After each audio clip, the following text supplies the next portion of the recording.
কলকাতা মেট্রোর রবীন্দ্র সরোবর স্টেশনকে নিয়ে নানা গা ছমছমে গল্প প্রচলিত। তবে 2005 সালের একটি ঘটনা এ গল্পগুলির ভয়াবহতাকে নতুন রূপ দিয়েছিল। শ্রাবণী নামের এক তরুণী রাতে দেরি করে কলেজ থেকে ফিরছিল। সে মেট্রো ধরার জন্য রবীন্দ্র সরোবর স্টেশনে নেমেছিল।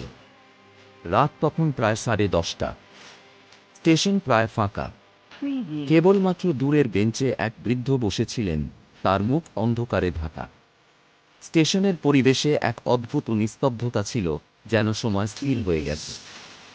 শ্রাবণী কিছুক্ষণ অপেক্ষা করার পর প্ল্যাটফর্মের এক কোণে এক ধরনের অস্বাভাবিক ঠান্ডা অনুভব করল। তবু তা উপেক্ষা করে সে নিজের ফোনে মনোযোগ দিল। কিন্তু হঠাৎ একটি অদ্ভুত আওয়াজ শুনতে পেল, যেন কারো নুপুরের শব্দ। তার চারপাশে তাকিয়ে দেখল স্টেশনে আর কেউ নেই। কেবল সেই বৃদ্ধ বসে আছেন, নিস্তব্ধভাবে সামনের দিকে তাকিয়ে।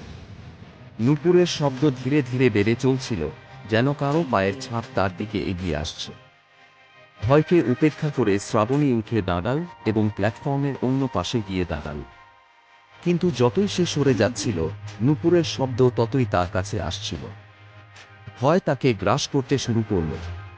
তার শরীর শীতল হয়ে আসছিল, আর হঠাৎ স্টেশনের বাতিগুলি এক মুহূর্তের জন্য টিমটিম করে নিভে গেল।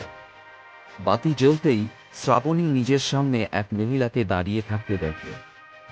মহিলার মুখ দেখা যাচ্ছিল না, কিন্তু তার পরনে ছিল পুরনো দিনের মতো সাদা শাড়ি, আর পায়ে ছিল রক্তাক্ত মুখ।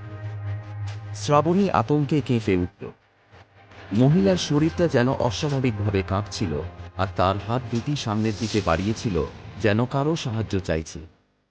শ্রাবণী দ্রুত প্ল্যাটফর্ম ছেড়ে পালানোর চেষ্টা করল, কিন্তু তার পা যেন জমে গিয়েছিল। সেই মুহূর্তে বৃদ্ধটি ধীরে ধীরে তার দিকে তাকাল। তার চোখ দুটো ছিল সম্পূর্ণ কালো, একেবারে শূন্যতার মতো। বৃদ্ধটি হেসে বলল, এখানে কেউ বাঁচে না, কেউই পালাতে পারে না। শ্রাবণীর চিৎকার প্ল্যাটফর্মে প্রতিধ্বনিত হল, কিন্তু সেই চিৎকার শুনতে কেউ ছিল না। পরের দিন সকালে স্টেশনের নিরাপত্তা কর্মীরা প্ল্যাটফর্মে এক জোড়া রক্তমাখা নুপুর পড়ে থাকতে দেখল। শ্রাবণীর কোনো খোঁজ মেলেনি।